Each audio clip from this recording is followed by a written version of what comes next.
السلام عليكم ورحمة الله. ازيكم يا شباب؟ عاملين ايه؟ عايز تتفرج على قناة البين؟ عايز حاجة كويسة، رسيفر محترم جدا، حاجة طب.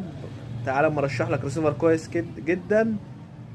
لو انت عايز حاجة رخيصة، حاجة تكون عملية، صورة كويسة، حاجة محترمة، تعالى يلا بينا كده افرجكوا على رسيفر محترم جدا. معانا الرسيفر السيناتور ايس ده. الرسيفر ده من شركة سيناتور، رسيفر محترم جدا، فاتح معانا سنة، السرعة بتاعته ممتازة، ريسيفر سريع معانا، حاجة عملية. لو انت حضرتك بتدور على ريسيفر كويس من شركة سيناتور. نفرجكم على الريسيفر كده سريعا. ده الريسيفر بيجي معانا بالشكل ده، زي ما حضرتك شايف، مدخل اتش دي، يو اس بي. حضرتك عايز تشغل فرح، تشغل افلام، مسلسلات،